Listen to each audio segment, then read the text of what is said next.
Hello out there in Streamland. I just realized I have my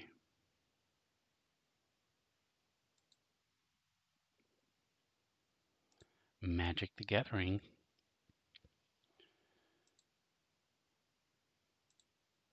background on. So what is going on here, folks? It's being weird. Trying to change it and now it's being all weird. So today we're going to be doing a couple different things. We're looking at a couple different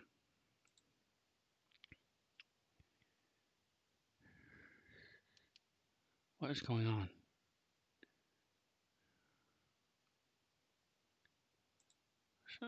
Sorry, I'm being distracted here. Not had to do this before.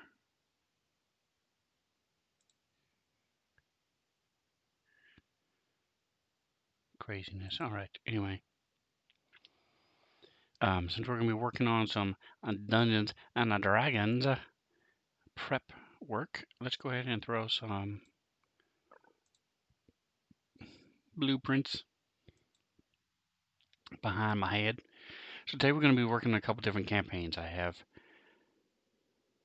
2 different Dungeons and Dragons campaigns that run on Wednesday nights every week. And I also have a monthly one. Hello, Mr. Drake Takes. How you doing today?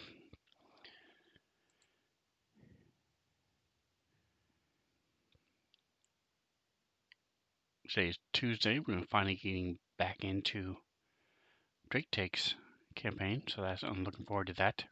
It's gonna be a lot of fun. Playing a brother of a two of the players are working with me, and one of them is my brother, one of them is my uncle slash father figure.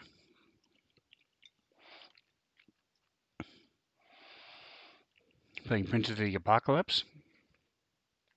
So if you're interested in that, the group we have role playing is awesome. You should check us out on Tuesday nights, 5 p.m. Pacific time, 8 p.m. Eastern time, and you can also check it out on YouTube at Drake Takes. It's all one word. No, his mine's going blank. Drake, what's your Drake Takes? Your YouTube is a little bit different because I remember looking for Drake on YouTube and it comes up with the singer. If you search for Drake on YouTube, you get a lot of the results of the singer. So what's your YouTube? Yeah, twitch.tv/Drake Takes to watch it live. But I'll remember it here in a minute. But you can check us out. The group is a really good role-playing group. Drake is a really good dungeon master. He has sort of re-upped my dungeon mastering. I like to think I'm a good dungeon master, but I get lazy sometimes. So Drake space PD. That's what it is. That's right. So Drake, DRAKE space PD. Got some really good stuff on there. So go to YouTube, search it. You'll see he's got a lot of games on there, old and new. The newer stuff is all Unity, and we're starting a brand new campaign, Princes of the Apocalypse, tonight. So it's going to be a lot of fun. Check it out. But getting back to what I'm going to be doing today. So I have a monthly a campaign I've been running for about 4 years now, maybe even longer. Homebrew, where and I've been trying to get the peeps involved and giving them all these different story hooks, which they have, majority of which have just ignored. And they're headed back to this major city that is under attack, under siege. So Drake wants to know, am I streaming this campaign? Funny you should ask. It's almost like I asked you to ask me that, which I didn't. But tonight, I finally convinced the group to start streaming. So tonight will be the first inaugural stream of this campaign. Don't know what I'm going to call it yet. Probably Sven's Own Homebrew. I haven't decided yet. But I'm hoping to come up with something a little bit snazzier and a little bit more catchy than that. But yes, one of the I had a couple players that weren't comfortable streaming. They wanted to maintain their uh, uh, didn't want to have a digital footprint at all, which I'm not even going to get into. But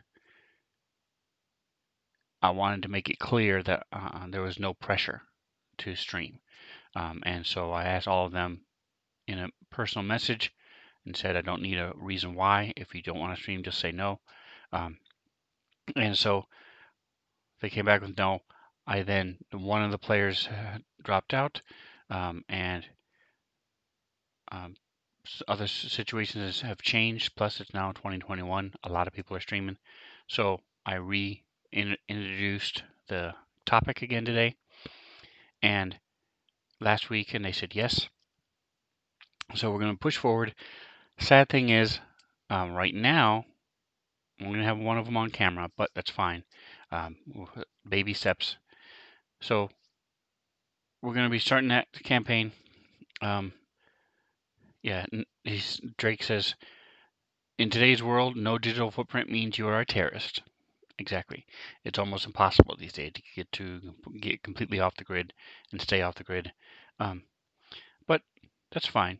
I can understand the paranoia out there, and because it's not really paranoia, it's a valid concern with identity theft and all the different stupidity that's going on out there these days in the digital world.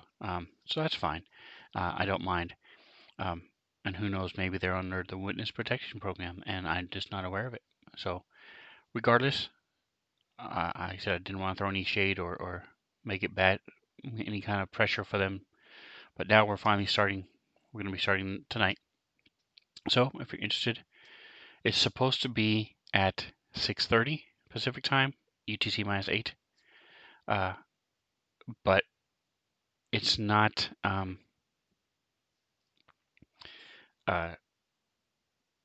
This is the first night, so I do only have one on camera, but I'm guessing it's probably going to be closer to 6:45, 7 before we start. We do play till 9, so it's a little bit long, 9:30, so it's a 3-hour session typically. So we'll see how it goes, see how it plans. That's also presuming that between now and tomorrow night, I have the time to set up the display I want, because the one I want is time consuming. We had to make a lot of different changes. I'm going to be using the interactive display that I bought. Same one I use on Wednesday nights, which is really nice. Hey, Mr. Dan Dazzle is here. So come check those out. But that same group, because we've been playing for 4 years, I offered up several different suggestions on how to change things up. What we settled on is once a month, we're switching to a different campaign. They don't know it yet, but it's Out of the Abyss. One of my favorite campaigns. I've started it 3 times, never finished it. But I've spent a lot of time on tweaking the story, because it's a really interesting setting and a really interesting, well-written storyline where the characters wake up in a dungeon down deep below the earth in what's called the Underdark, captured by these evil drow, and it goes from there. There's a lot of other people with them, but there's a lot of it's very clunky the way it's written, and so I've made some tweaks as to how they get captured. They don't start in the dungeon; they actually start outside the dungeon and get captured, and then wake up there. So that gives a little bit more of a bond within the party itself. They have a reason to stay a party. I also get rid of a lot of the NPCs because there are 12 or 13 NPCs that can travel with the group to escape. and it becomes a nightmare trying to keep, any fight you have with 19 player characters plus all the bad guys you're fighting is just crazy. So Drake asks, are you in Streamlabs?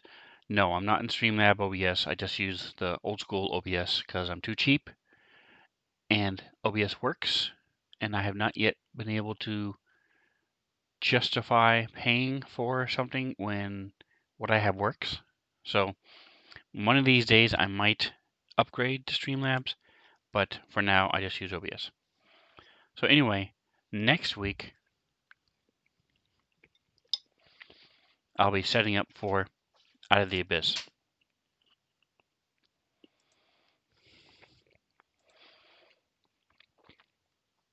This week we are with the normal campaign. So this is a map I messed with last week. If you look at the stream from last week, you'll see this whole thing was black and white. I added a line of sight last week, and I also threw in some water and some rocks. For when the characters get here. Right now, though, they're actually in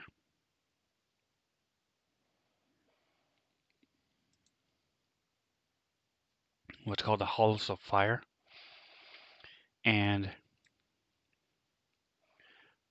they were tracking down a Nilbog that stole our big barbarian's main weapon. Alright, so Drake Take says, I have not run out of the Abyss, however, I just reread the Drizzt books that take place in the home Drow city in the Underdark to get my mind around bringing it into my campaign world. It will most likely be the next adventure I run. The only reason I went with Slobs was the streamer that helped me get started was using it, so I went with that. Okay. I think if I went back in time, I would just went to OBS in hindsight. So Drake, if you are seriously considering Out of the Abyss, I definitely want to spend about 15 minutes, half an hour, maybe even a little bit longer, going over some of the changes I made. They're not drastic, and it doesn't change the storyline hardly at all. But I should say it doesn't take away from the storyline that they wrote. I just add to it. And so this is the first time I'm also using it in Unity. The other 3 times I ran it, I used Fantasy Grounds. So let's talk if you want to do that, because like I said, it's an exciting thing, but it's so clunky trying to run all these NPCs and stuff. So we can't do that because you might be a player in it. Yeah, that's the cool thing about Out of the Abyss is you get it should be a surprise.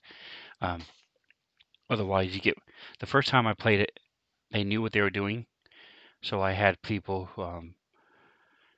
out of the 5 players, like 4 of them were from the Underdark and could speak the Underdark languages and things, and had these special feats that helped them. The Underdark was their favorite terrain.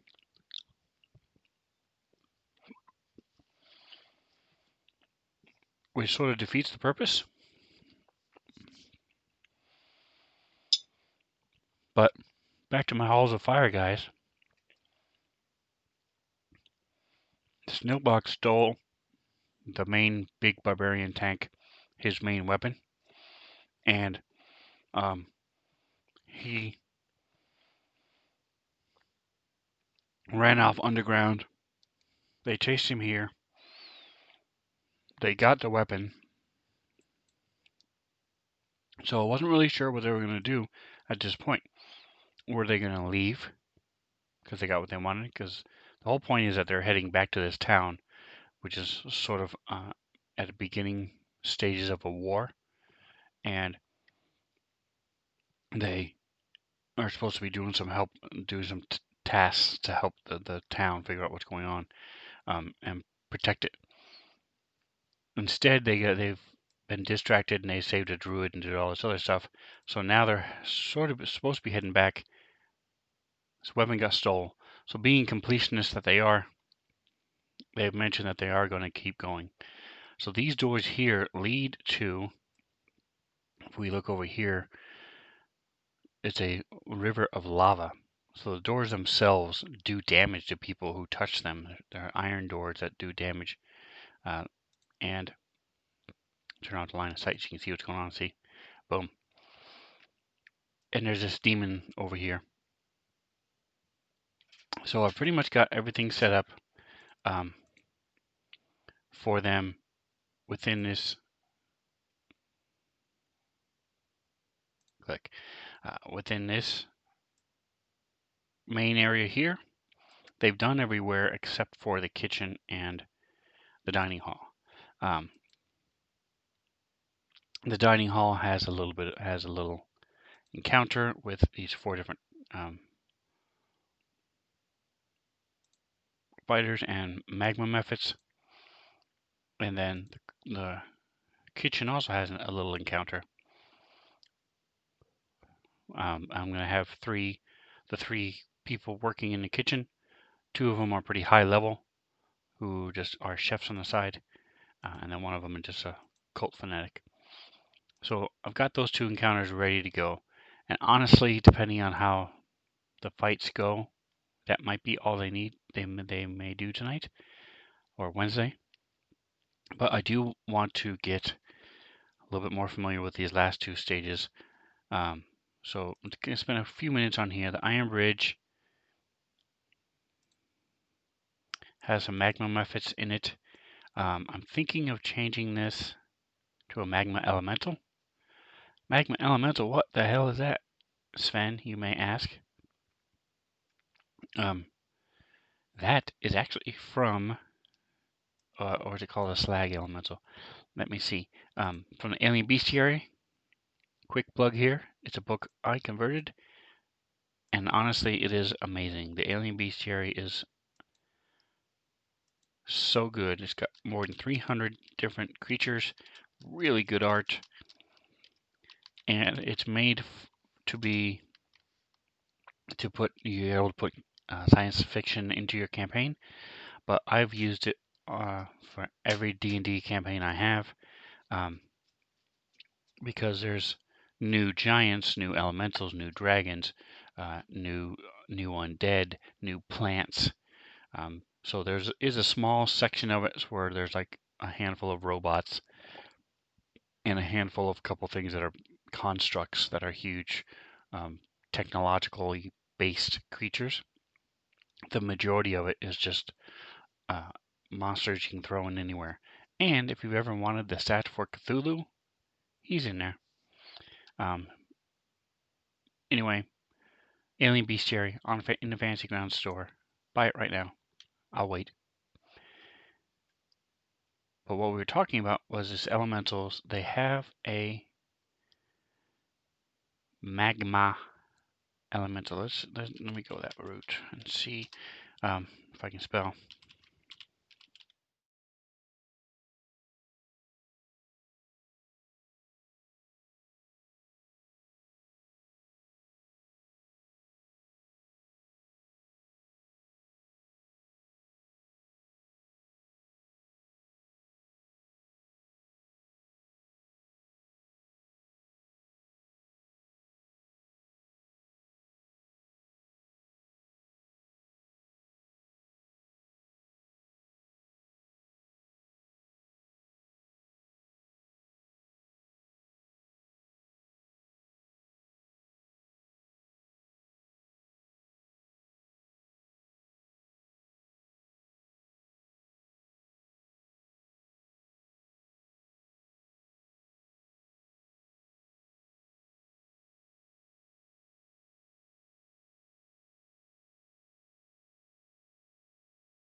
Sorry, I hit the wrong button, guys. I don't know how long it's been like that.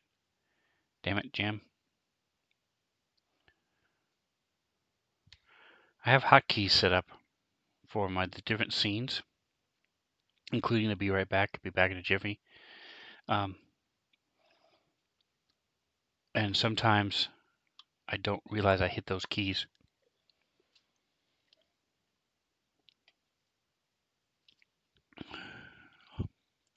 All right, well, hopefully you guys are still here. But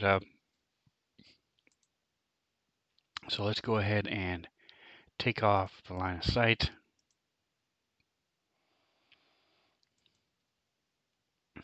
Open this encounter. Bring in my slaggy slag.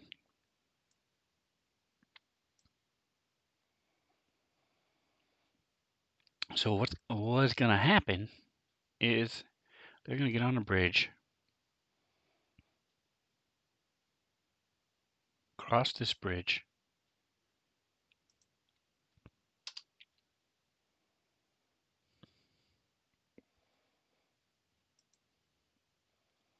then I'm going to have one magma mephit be there.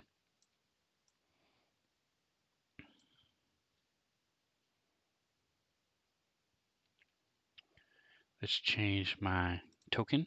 I don't like using the letters if I can help it. Magma.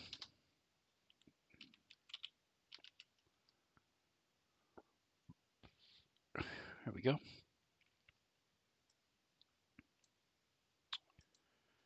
Put them, and then, so the magma mephit's just going to show up. Be more annoying than anything else. And then this puppy is going to come crawling up. He is looking at what size he is, just to make sure. He is huge. Yep. So he's a huge ooze. He's going to come on up and spread the love. So he's going to show up there, crawl up onto the bridge. Let's put him right here. I'm also going to tweak the grid a little bit. Let's see. I can just make it bigger. I think I'm going to go up to 48.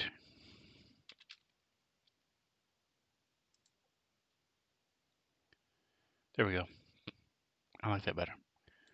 All right, so back to the play mode. Put that back so he's now in the middle. Boom. So let's see how this affects. So all of them are off a little bit.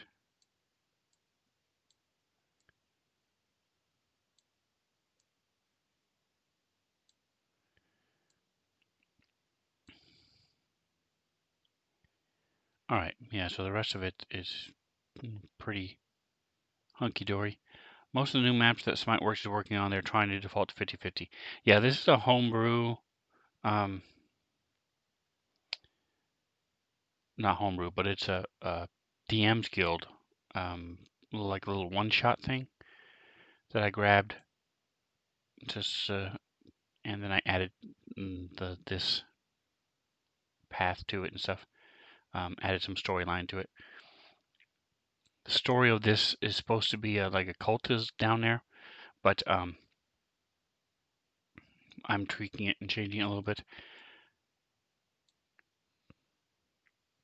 So yeah, so the map, the line of sight, there are no real walls here and stuff, and the line of sight was a little wonky, but I'm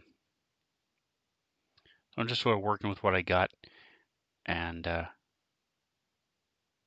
don't think it was originally made for. I think it was made as a PDF years ago, and I just sort of converted it into Fantasy Grounds. So people get too line of sight happy sometimes anyway. Yeah, sometimes. I agree. All right, so let's see where this method is supposed to be.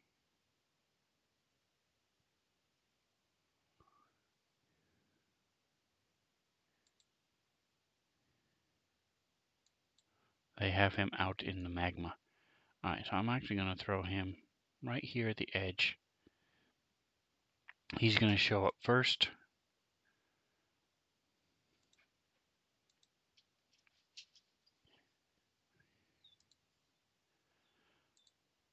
Get rid of my foes. Make sure I want to. Yes.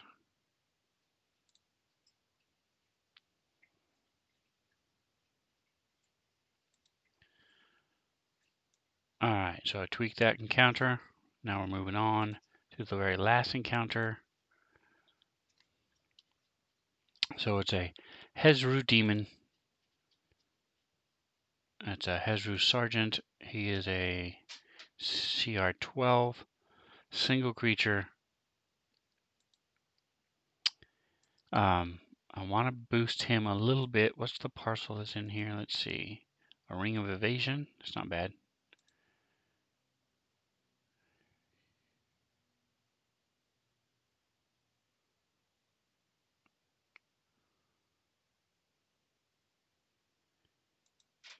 Okay. I might add something else in here as well. My people are pretty rich. I think I'll maybe add like a gem or something in there. Maybe a ring of fire resistance.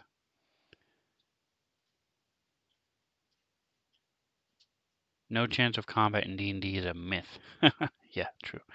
Alright, so Jake was talking about people get line of sight happy sometimes anyway. Oh, let me put line of sight on this chair since it's tall in a bar with no chance of combat. Why? No chance of combat in D&D is a myth, yeah. I have been guilty of that myself. The first couple maps I did, I was making everything objects and everything terrain. So I quickly learned that too many terrain objects can be a hassle. I'm sort of evened it out. On the other hand, a lot of people don't do enough line of sight. But like here, so this altar, this should be a terrain feature because you shouldn't be able to look behind it. But the odds and the chances of somebody getting behind it over here in this square, and then the enemy getting over into this square are so slim that it's not even worth it. So yes, getting line of sight happy, but I can and it should be. It's okay. Relax. It's all right. You don't have to have everything exact line of sight. All right. So getting back to this encounter.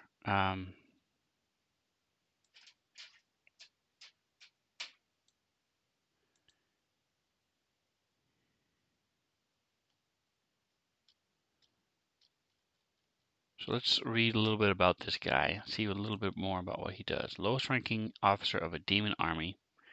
He's a dangerous opponent because he casts spells and emits a nauseating stench. Okay. So let's just throw in a single demon. If he is the head of a demon army, let's add one more demon. I'm trying to think of the word. Is it dretch or dredge or something like that? A little. Haha, I was right. This is not the one I wanted though. This is the dog one. I don't want the dog one. I wanted just a mound of goo grossness. I forget what they're called though. Alright, so he is a, let's see if I can make him a type. He's a fiend. Alright, so let's go to fiend. Boom. Let's go to, get rid of this.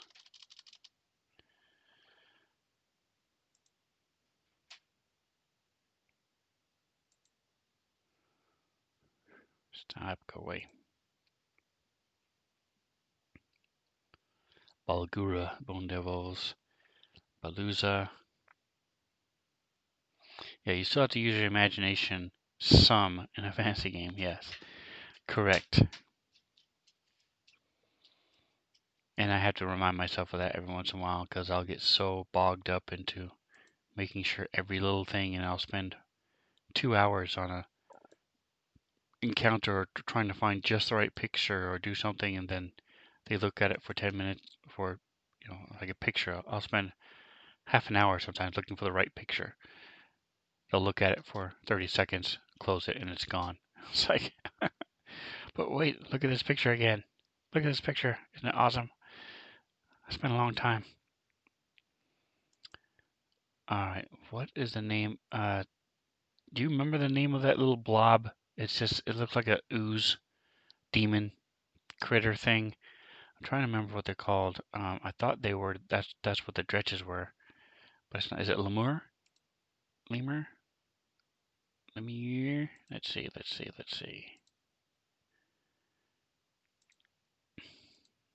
Yes! There we go.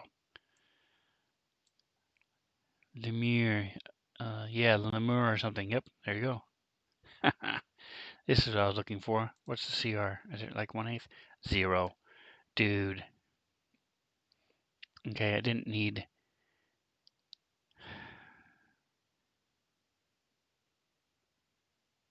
What do they do?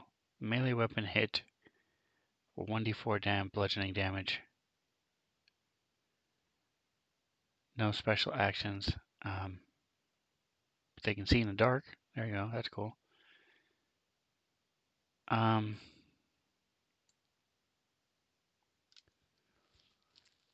Alright, so how hard would it be to just reflavor these a little bit? I like the dretch because they also are stinky, like the big demon boss.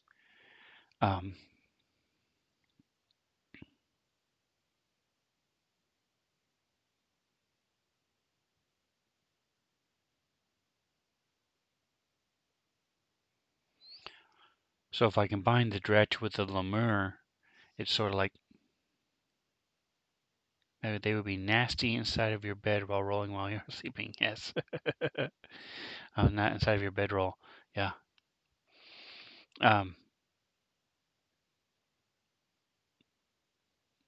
Both Drake and I are former military, and I've had the distinct, when you're eating MREs,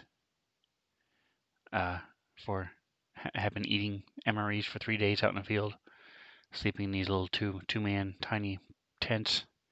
It's almost like we have sleeping with a dretch, There's a stench that comes up. Can't always blame your bunkmate either, because you're just as bad as these MREs are going through your system. And anyway, yeah, I think that's what I'm going to do. I'm going to sort of, all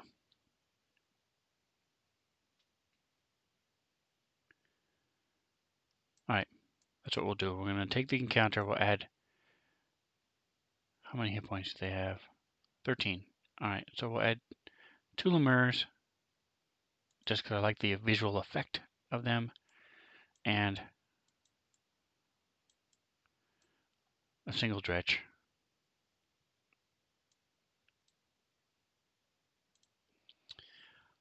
There we go.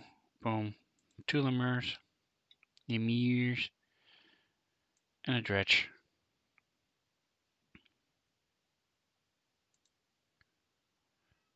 Let's see, where did they put Mr. Hezru?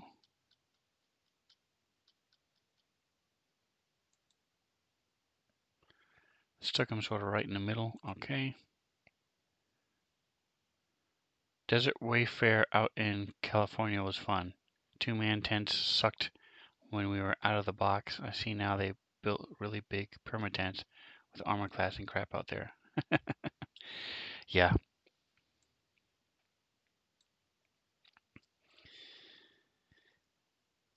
All right, so by the way, the Hezru looks like a frogman, sort of. For those of you who are interested, let me show you a pic.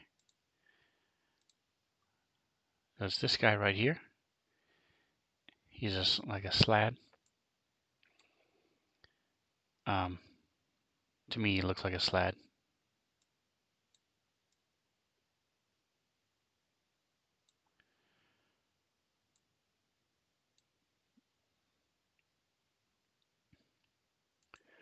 Alright, so we're going to start him.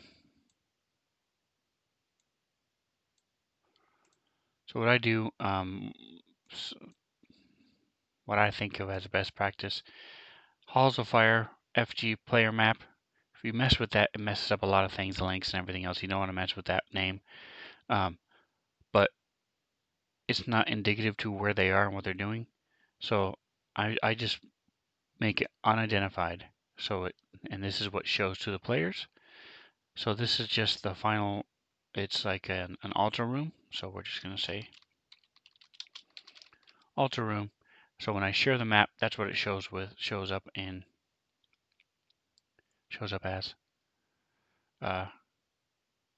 Actually, no, I take that back. What am I thinking? This is the entire map here. So we're just going to say lower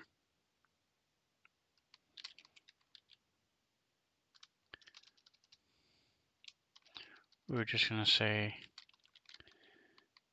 hot dungeon. The hot dungeon. Hot dungeon. There we go. Anyway, so I'm zooming in.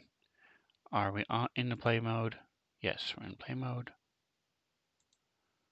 Put this puppy sort of right there in the middle. He's going to be in the back. And we'll put the Lemure.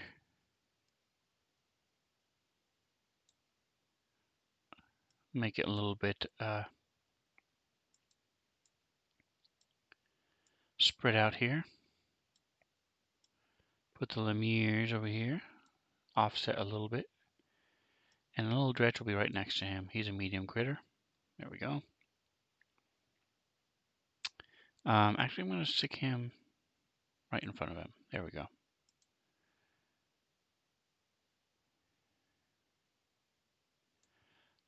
Set him up against the wall.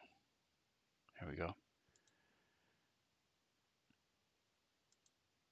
Let's do this. CR13. Okay, lock it. Get rid of my red is an unidentified, green is ID to the players for maps and items. Maps default to green with the default name of unidentified or whatever it is till you change it. Yep. Correct. Absolutely. All right, so I'm going to delete the foes. Yep. So I do a lot of that with, I have it as red. Yeah, I want it red because I want it to say hot dungeon. So for example, if I throw it here in the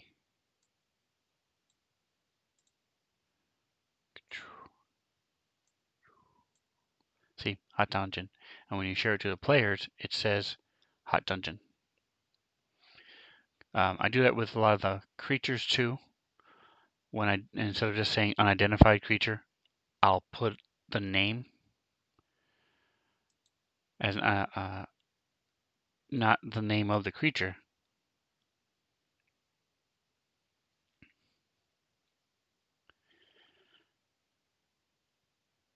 So for example, if like this Hezru Sergeant picture says Hezru Sergeant. Yeah, let me show you. Let me see the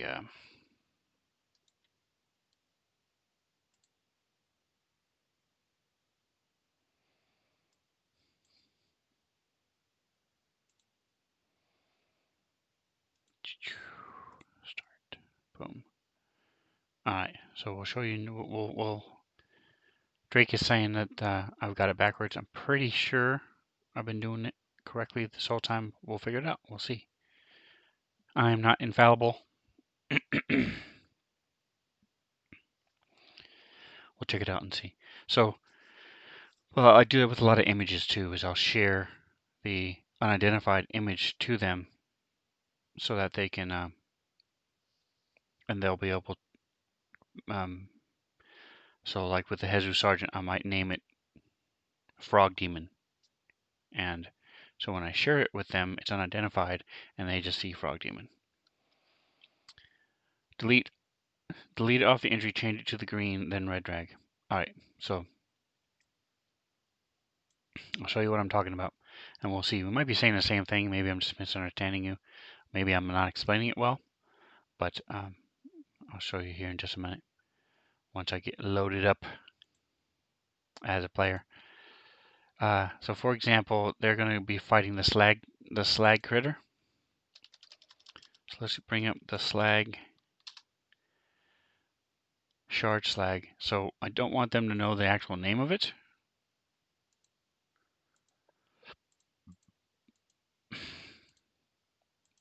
It's already in my images in the campaign. So we go here to shard. So I will name it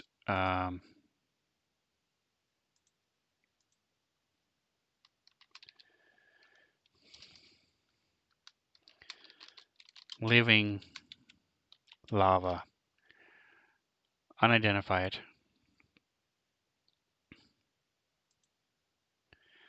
Let's see if here we go. So this is my player mode. This is what my players see. What just happened? I clicked something to open it. All right. So when I share, so it's red, an item is not identified. And when I share this to the players,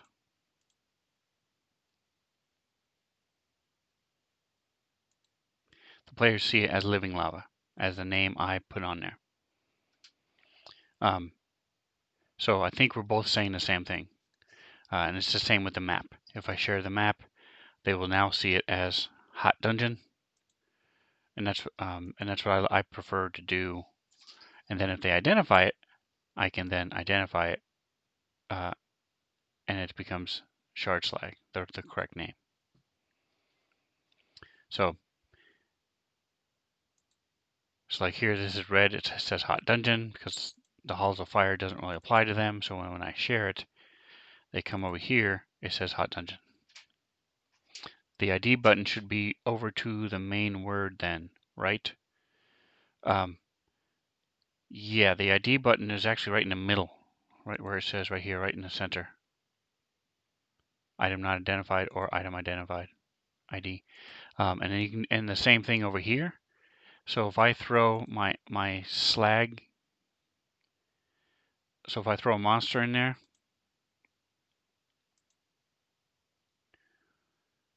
so like he was Shield Guardian. So if I add him to the combat tracker, did I do it with him? Yeah. So if I change his name here, then the button is here. I'm not identified, and I can retype it here, which I did when they fought him. This is so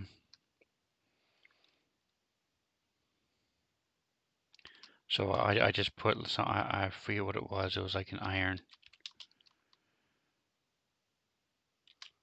statue is what I had it as, and that's what they see. And then if they identify the creature, you can just click this. So yeah. Yeah, oh, that's right, unlock it. That's how I did it. So non-ID name is iron statue. So that's usually what I try to remember to do if it's a creature that they shouldn't know right off the top of the head. And then if you add it to, so I'll show you the stream. If you then add this to the combat tracker, it goes in as an iron statue, not the real name. Then if they identify it, you can just click this, boom, and it shows them what they is. So I've done that with a hag. I've done that with several different creatures that they fought. I don't want to close the window. I just want to delete the item. Like the Nilbog in the combat tracker was not listed as a Nilbog. Anyway, so it says, Drake says I have to run out to a customer's house. See you at night. Yeah, pesky work. Hopefully you and I will both become like Critical Role and get paid to do nothing but D&D and Starfinder and Fantasy Ground Unity. Those will be the days, but until now, got a paycheck to earn. So thanks for hanging out. I'll see you tonight. All right, so we are done. We've got this.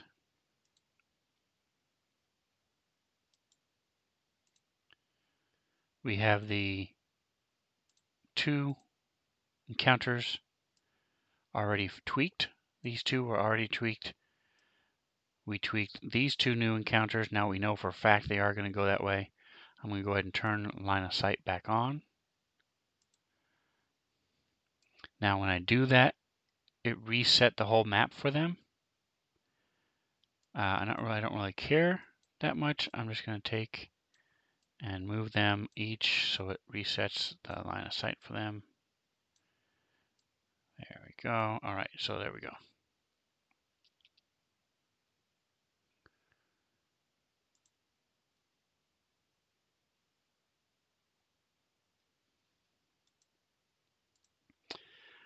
All right, so now we're going to switch to the Wednesday night campaign real quick. So from 10 till midnight, we do Dragons of Icespire Peak.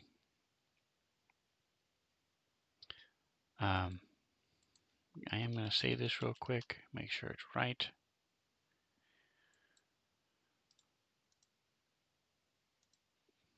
I do Dragons of Icespire Peak with my son and my brother. It's a lot of fun. It's called D&D in the Sven Zone. Come watch us live. Or you can check us out on YouTube. Very funny. Both my brother and my son are humorous gentlemen.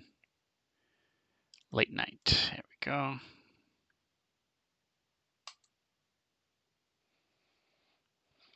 So I just want to check this real quick. I have an idea where we are and what we're doing, but I want to check it, make sure we're ready to go.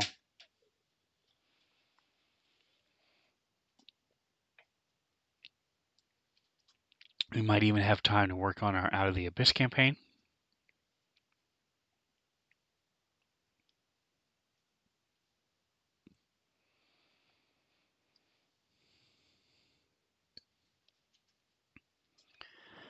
So where the this is Parker. Everybody say hi to Parker. Been trying to get him into D&D and Starfinder, but have been unsuccessful so far. So we'll see. Hey. He's got something on his nose. All right.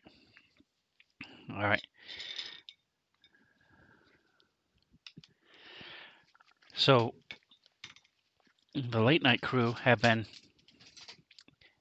in Phandelver. I went ahead and just for fun, threw in the Lost Mines of Phandelver, the first part, the little maze, the little cave, where Gungun's friend gets captured, and through Sildar. Through that part, so that as they were coming back to Phandelver from finishing one of the missions that you have in the in the Dragons of Icespire Peak, they came upon the horses and the goblins, and then they took one of the goblins with them, and he took them up to the Cragmaw cavern hideout, whatever it's called, bandit hideout, where all the goblins and the big bugbear is. And so they're in there messing around with that. They're going to have the big fight with the big boss, the bugbear boss, and we'll see. That's going to be what they're doing Wednesday night. So when I finish that, since I'm not incorporating the rest of the Lost Mines of Phandelver story in line in it, they're just bringing this merchant back to Phandelver, plus all the supplies that these goblins have stolen. They're going to have to try to. I'm going to see how it works out, because what they did is they chose to befriend the second in command, I forget his name, and turn him against the big bugbear. And so they're now on their way to the bugbears to try to depose him, if you will.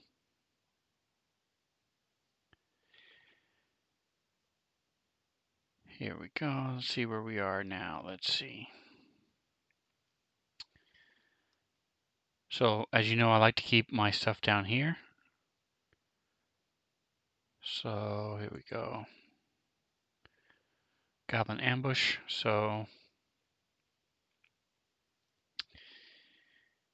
the map is,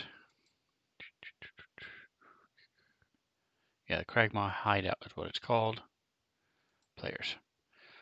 Alright, so this is where it is. Added some little watery effects to it. Ooh, that reminds me, I should add water effects to my lava. So, because it looks like sort of smoke and stuff. I'm going to add smoke. I added smoke to up here too, because of the fire. I added some smoke in here a little bit. So they talked to him. They talked to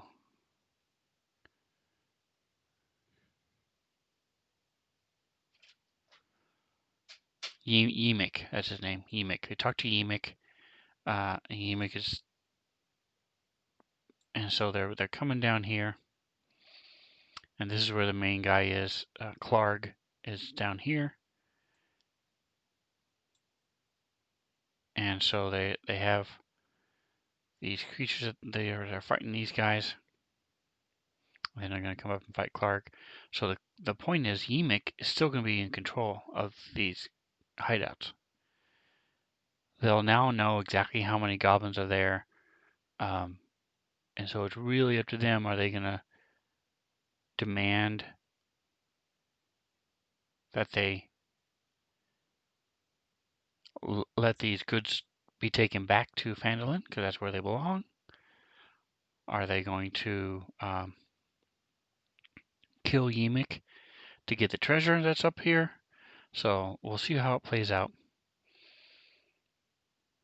It is definitely written either way. It's not made, it's not a deadly encounter if they do kill all the goblins in here.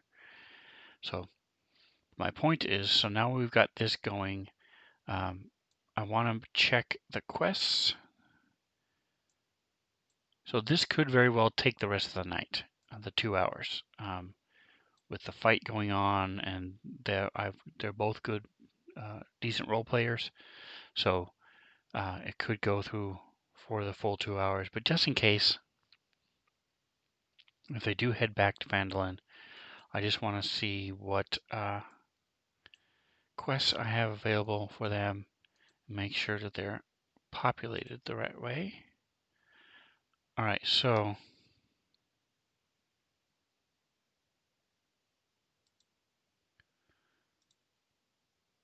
I'm going to join again. So I have a second instance of Fantasy Grounds running. I used to have it set up on a laptop, so I thought that's the only way you could do it. But I learned you can have two instances of Fantasy Grounds running as long as you're not the DM of both. So in this case, I have one joining the campaign of the first Fantasy Grounds Unity that I'm already running, and that works just fine. And that way I can see what the players see. I do that a lot for things, so like line of sight. Once I get connected, he shows me connected. So once I get loaded up, I can share this and see what the players see, because this is what the DM sees. He sees everything. So it makes it a little confusing sometimes. You want to make sure your line of sight is set up correctly and things like that. So, I'll show you what I'm talking about. We'll share this.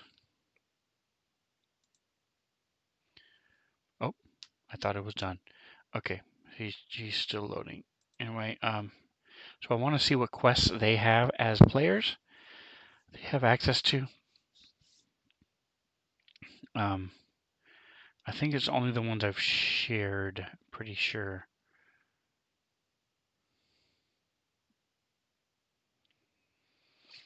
All right, let's see where we're at. We go into Phandalin. Here we go, starting quests. Alright, so these are the ones I shared with them before. Follow-up quest, here we go. So the Butterskull Ranch, my son has done, and so I sort of replaced the Cragmire hideout with the Butterskull Ranch. But these other two that he hasn't done. So Mountain's Toe. Okay, so I want to add these two. Mountain's Toe, I want to share.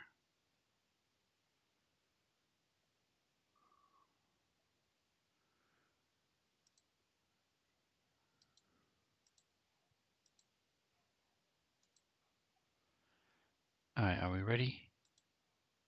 Almost. I have a lot of different things opened up in this campaign, so that's why it takes a little while for it to join. All right, so I have Mountain's Toe and then Logger's Camp, which is up here.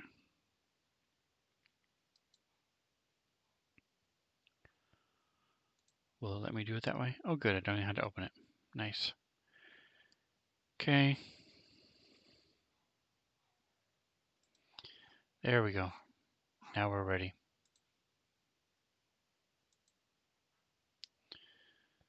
So I use this at when I stream because I want, you see my setup is totally different. My chat's over here. I put the combat tracker above it.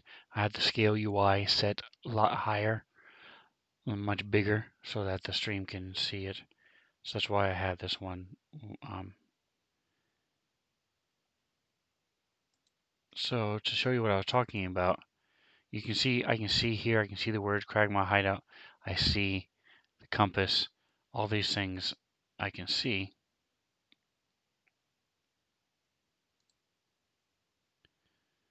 But if I go into the player mode, I can't see any of those things. See? So it's nice. It gives me an idea of what they're looking at, what they can see. They don't see those big damp water pools that are there, any of that stuff. So it's nice. So my question was the quests. So they now have Dwarven Exhibition, Gnome, Logger, Mountain, and Umbrage Hill. Yep. 1, 2, 3, 4, 5. They did, so they had 3 starting ones, and now I just added 2 more, so that's 5. And they finished the Dwarven Excavation. I think I'm going to add the Cragmaw Hideout quest on here. Possibly to see what they're doing, give them an option.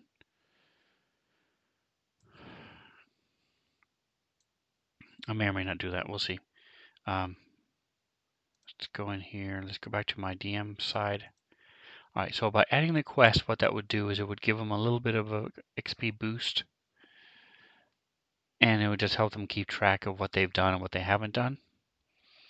I do want to check my calendar, see if that's up to date. So let's see, on the 6/15th, we're viewing a log entry.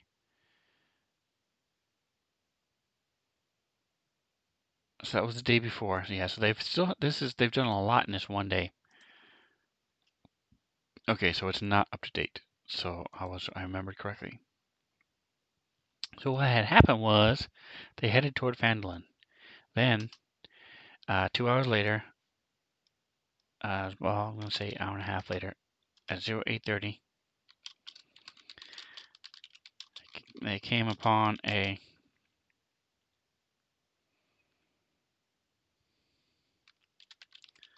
crashed wagon. What was a cart? Crashed cart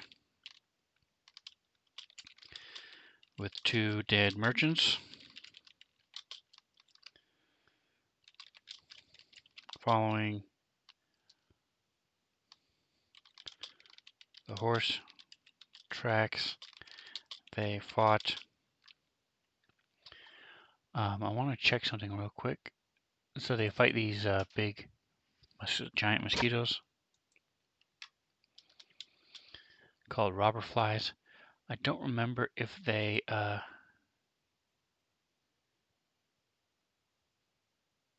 Okay, so I don't have a chat channel for these two because we don't use Discord at night. Okay, so that answers that question. Okay. So let's go back to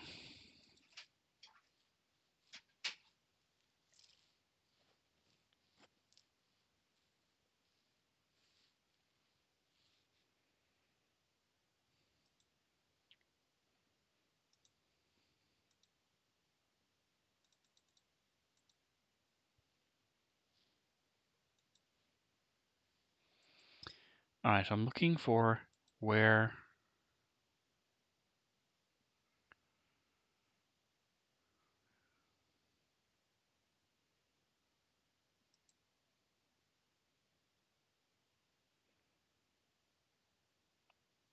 the storyline I made for them is. Here it is. Welcome to Phandalin. Okay, on the way to Phandalin. So they've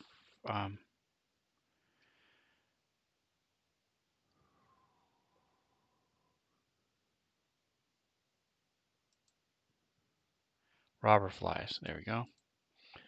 They fought giant robber flies.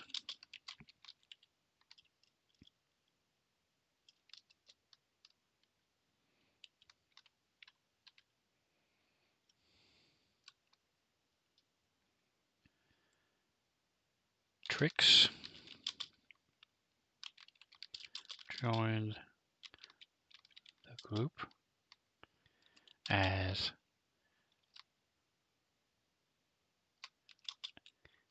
a sidekick for Scrambles.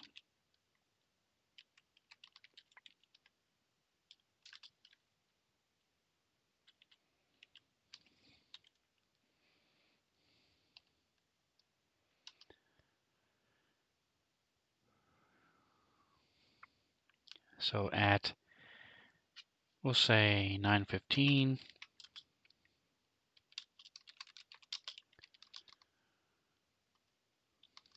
they arrive in Phandalin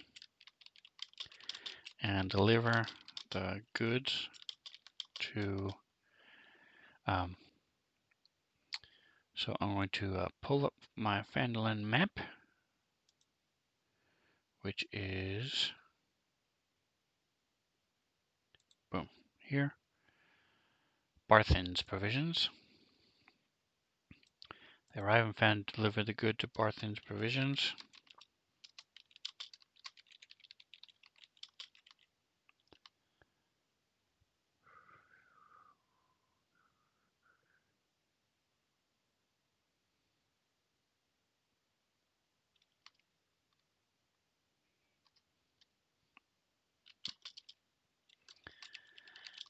After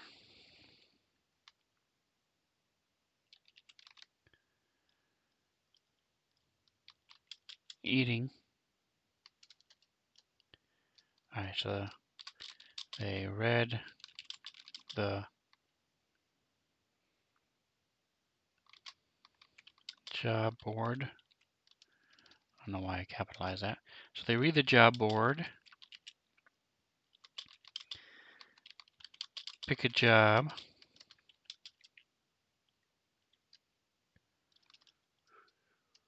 and I'm going to put in here see quests.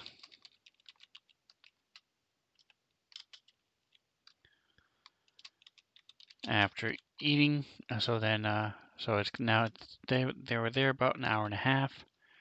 So about 9:45.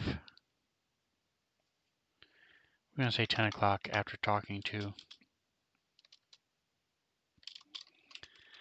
After eating and talking to the Phandalin Miners Exchange, let's go to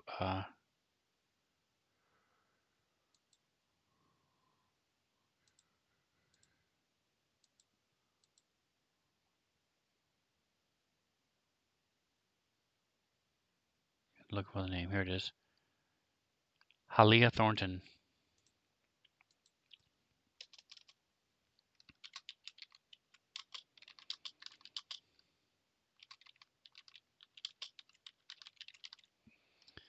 After eating and talking to Halia in the Miners Exchange,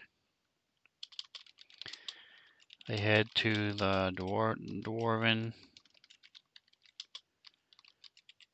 exhibition.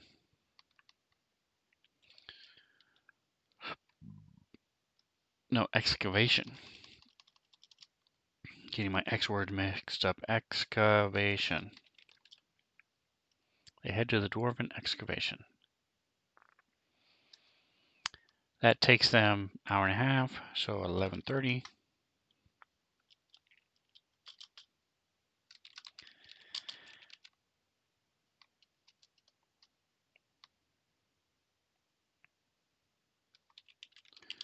I talked to the two people were. Let's see. So what you should be doing if you're a good DM is keeping this. So making it, it's only like a sentence each major encounter and things. We're looking at 3 or 4 sessions so far in just these couple quick paragraphs. So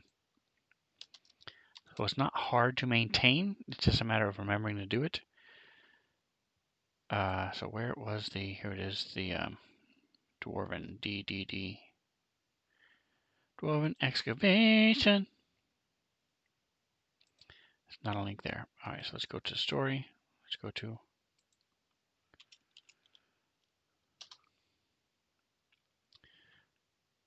wow. Dwarven excavation.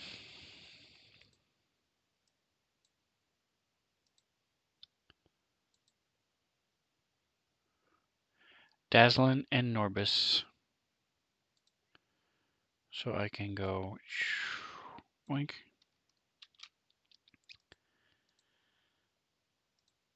All right, they talked to Dazzlin and Norvis, the two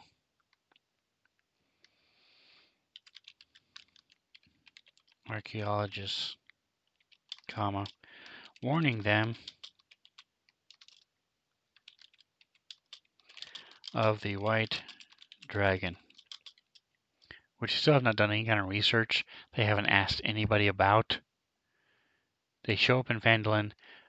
2 or 3 of the jobs mention a white dragon, and they haven't asked anything. And I even said, "Are you guys asking any questions? Are you?" And they just haven't gotten a hint yet. So it's pretty funny. Anyway, the warning them of the white dragon. The dwarves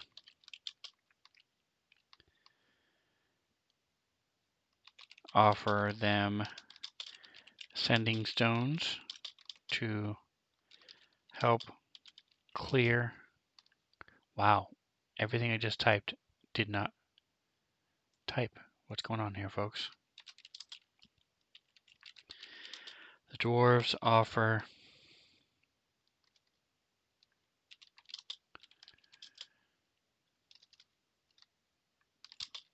the party sending stones to clear out the oozes, the ooze in the next room.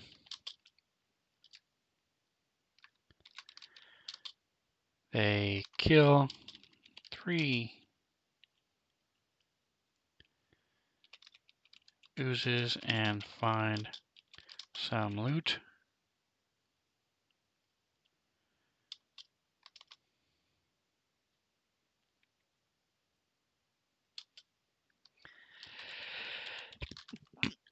Collecting their payment, they leave the dwarves.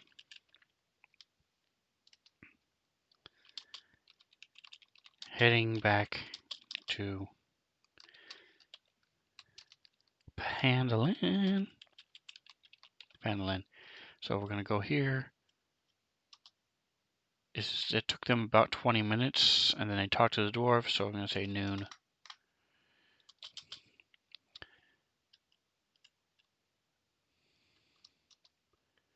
So it took them an hour and a half to get there. So about an hour later, no, half an hour, so 12:30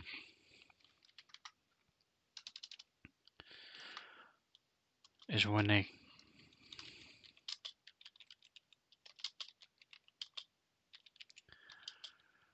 come upon 2 dead horses in the road.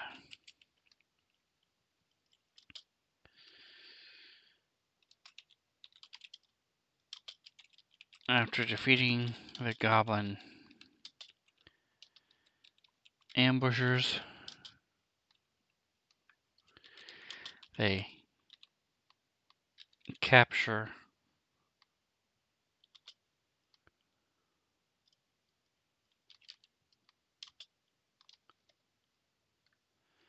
do I remember his name? I don't think I ever named him, or if I did, I don't remember what it is. I'm just going to say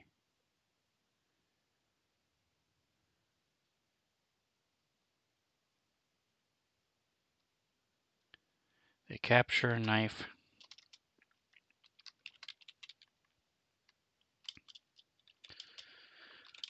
One of the goblins. Knife tells them of a hideout where the goblins stay, and that there that his leader's name is Clark.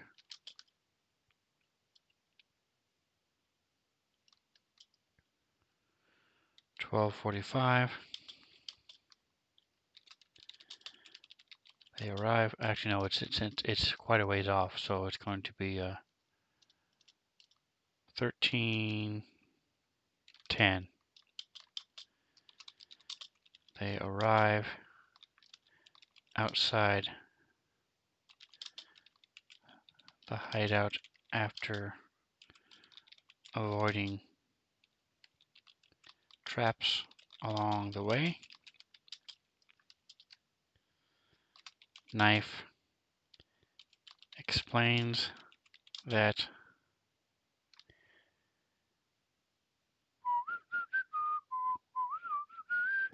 Grimmy is his name. I like Knife better, but too late.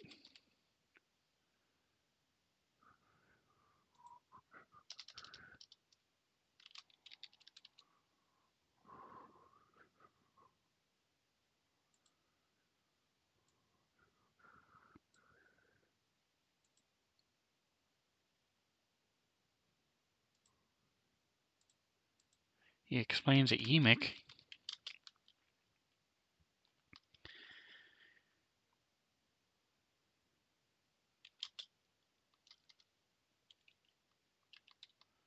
wants to become leader of the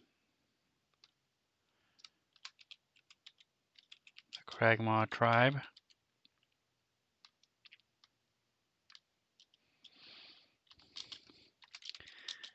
They speak to Emic and tell him they will kill Clark for him. And that's where we left off. So the nice thing is we have all this.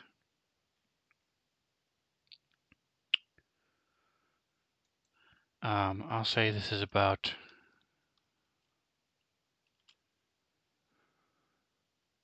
so the cool thing about so now I go to the calendar again, and I had it at 4 p.m. So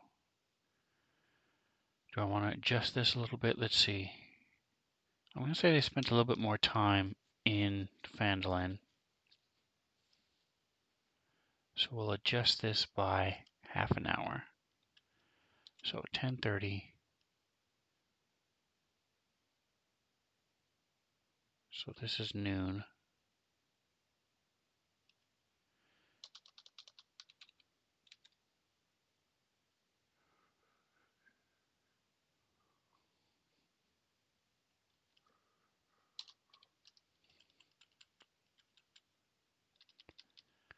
So it's now, I'm going to say it's been an hour with the dwarves. So 1300. So then half an hour later at 13:30.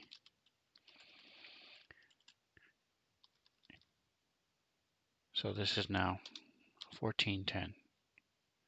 So it's now 2.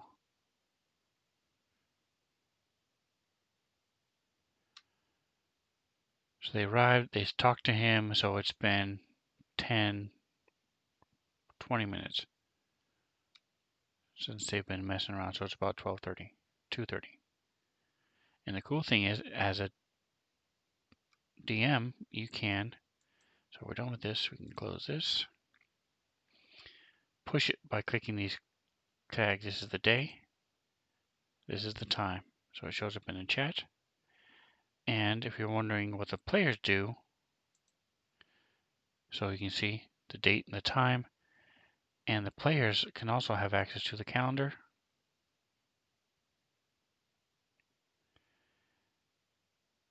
And if they can click on the day, view the log entry, and they see everything I just typed.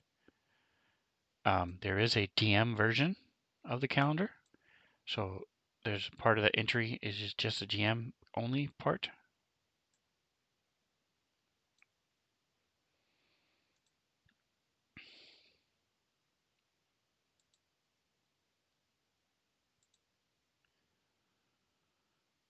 So if we go up to the very top, boom, GM. Anything I type up here, player cannot see.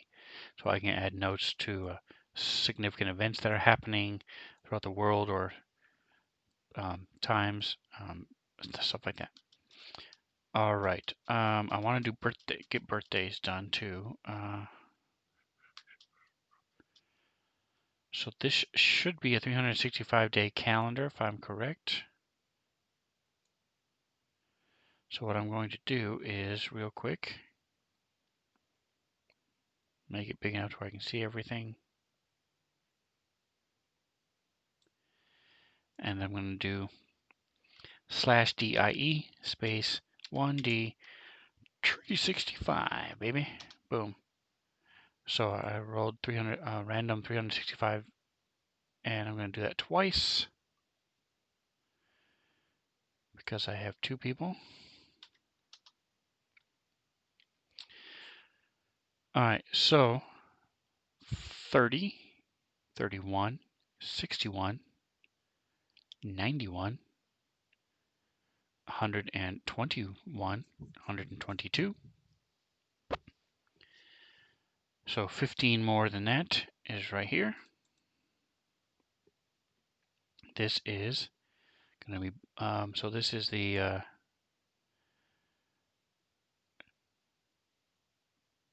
what is his name? Cree. So Cree. Why do I have 5 people? What's going on? Oh, they're waking Crocodile. He's gone. Boom.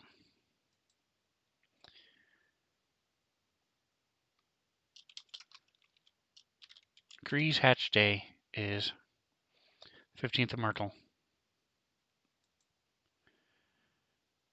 Alright, so if we have 365 minus 30 is 335. 36, 37, 38, 39, 40, 41, 2, 3. So Nighthall the 8th is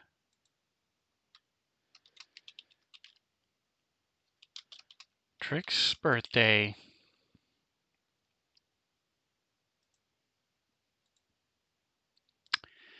All right, so I got the birthdays in there. I need to do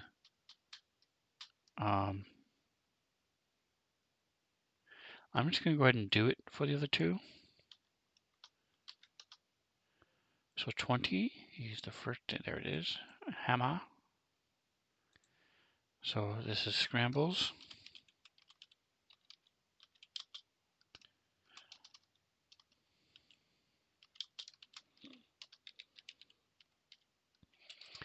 And then if they want to change it, they can change it. Scramble's birthday, and then 155. What was the other one? 137. So this is 37. 10 is 47. 48, 49, 50. 1, 2, 3, 4, 5. All right, so Kythorn, the third of Kythorn is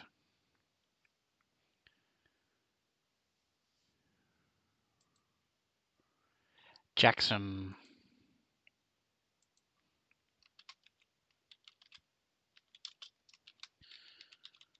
Birthday. Okay. All right, and as a player, you can see all those. Now, players cannot add or subtract anything to the calendar.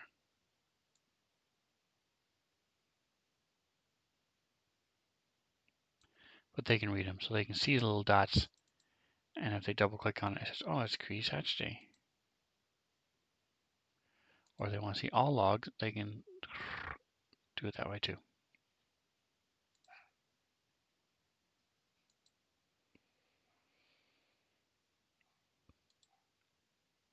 All right, so I've got my calendar set up. I've got my quests set up for then when they if and when they head back to Phandalin. They're also going to have to figure out what they're going to do with Emic and these goods. So I've been doing this for an hour and a half. So hey, if you're still here, thank you so much.